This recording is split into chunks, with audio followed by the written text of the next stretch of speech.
how do you succeed at balance? Or a better question might be, what kind of rituals or behaviors or routines could someone invite into their life to find balance or Mhm. strengthen balance? Mhm. Hmm. Phil Phails for you. If we're talking specifically about this idea of navigating the challenges as well as the joys of life, Hmm. right? And being able to hold kind of equally without being overwhelmed or consumed or whatever it may be. I think it's an individual thing that we kind of have to figure out. And the first step is being aware. It's kind of like you were using the acronym RAIN, right? And I think that that is kind of a needed process, right? So, for example, when I'm feeling anxious, if I'm able to be very aware, I know the signs. My chest will feel a little tight. Uh-huh. My breath might feel short or just kind of constricted. I feel this is hard to describe, but I feel like there's energy in my arms and legs that needs to be moved, Uh-huh. right? So these are things that I can kind of pick up on, right? And so then what I would need to do is find some way to kind of like move that energy. So for me, sometimes it's this. It's like shaking out my arms, shaking out my legs. And then for the breath, I'll lay on a pillow, like basically a heart opener to feel more expansiveness and stretch and take really big breaths to try to stretch out the rib cage. And then it moves it somatically so that then when I start to take my awareness back, it's like, okay, it's kind of dissolved a little that the somatic experience of anxiety, right? And then I might be able to be present with what is underneath that, whether it's a feeling about something or something that happened in my day, right? And so I can kind of sit with that without being, I don't know, consumed by the other aspects of the Hmm. experience. So wait, what was the original question? How do you fail? Well, yeah, it was really what that was the first question was how you fail. This one is really what kind of rituals, behaviors, routines can you invite in your life to nurture, strengthen, Mhm. balance? Okay. Yeah, so then I The think first one was awareness, is what I heard. right. Awareness of like, what are the precursors or what is the signals that my body gives me to know that I'm in need of balancing? Right.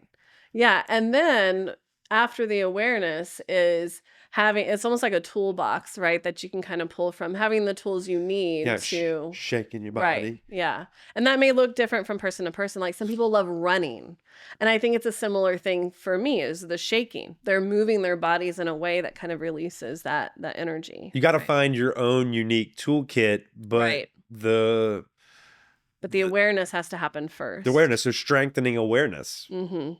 Yes. That's like Yeah. knowing what's going on in your body when you're out of balance. Mhm. So then how do you strengthen awareness? Practice, you Practice. know?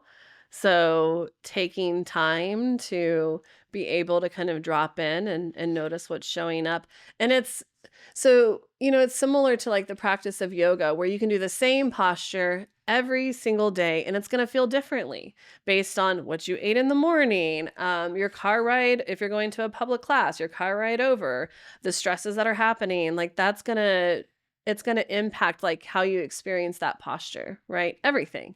Yeah. And so in a similar way, if we're trying to strengthen our awareness of what's happening internally, we need to do it consistently so we can start to recognize like, "Oh, I can feel the anxiousness here today." And then there's also maybe more information as to why, right?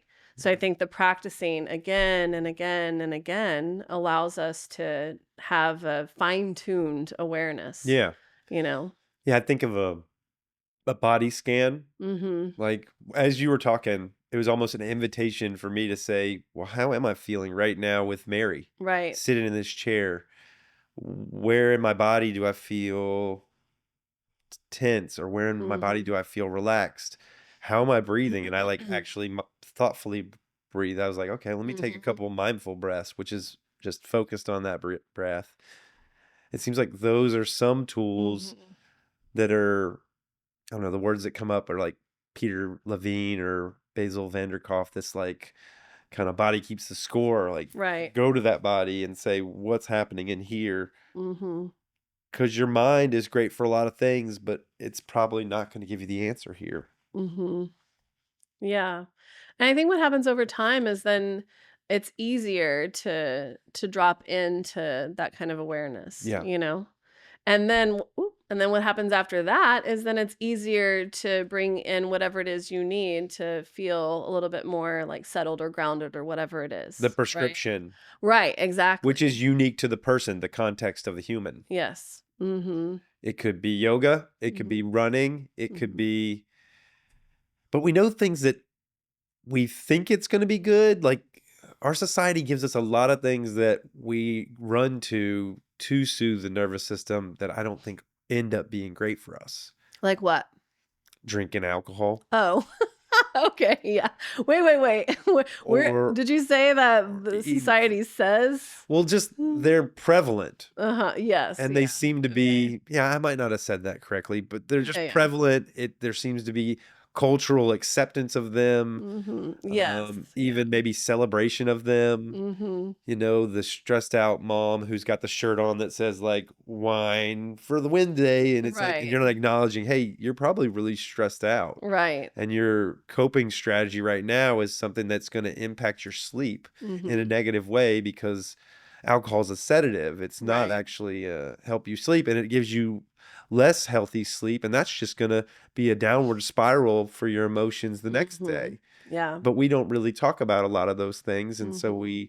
we've normalized certain coping strategies that I think aren't in our best interest as a human. Mhm. Alcohol being one of them, food, Mhm. oftentimes sugar and stuff like Mhm. that, and definitely social media and the doom scroll. Mhm. I've found myself on there too long. Right. So there's some, like, I need to get a word bank of Mhm. positive coping strategies Mhm. and some kind of resilience or resistance to the ones that aren't, but I Mhm. think are.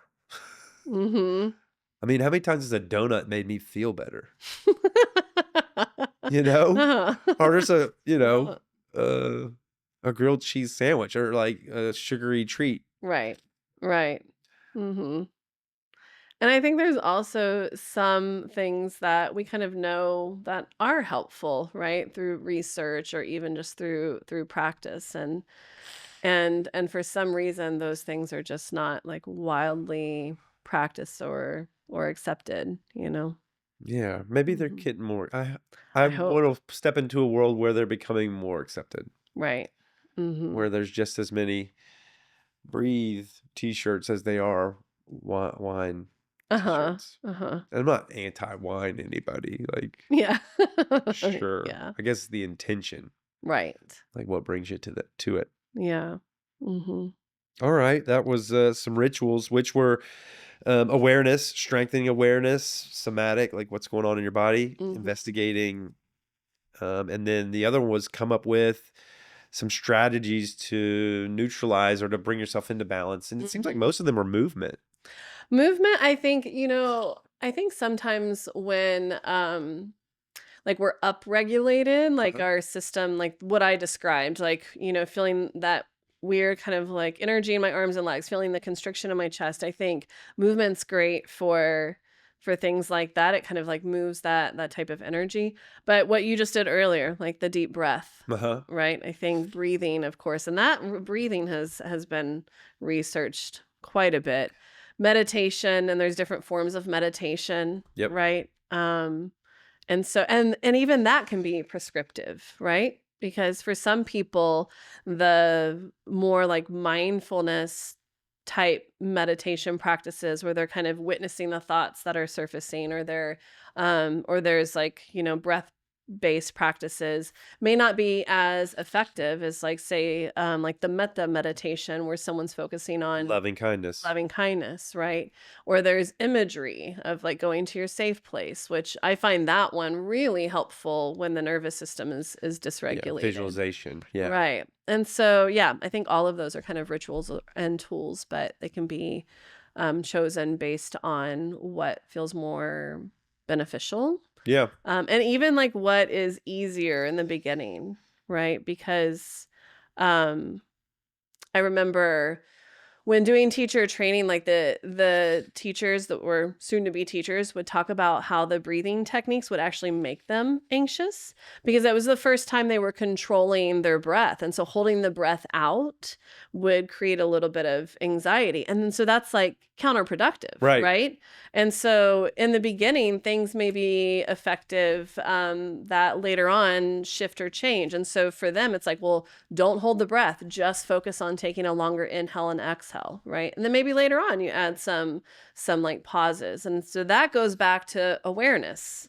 Because you got to know as Yeah. as in different phases of life and different, things need to shift and Is change. this still working for me? Right. Is this when you try something, there's got to be that like follow-up of or retrospective of did that work for me? Right. How did that Mhm. impact my nervous system? How did that impact my current state? Mhm. And then so it starts with that awareness. You got to have that strong awareness to then Mhm. check back in to know whether it goes into that healthy routine category. Mhm. Yep. I Yep. like it.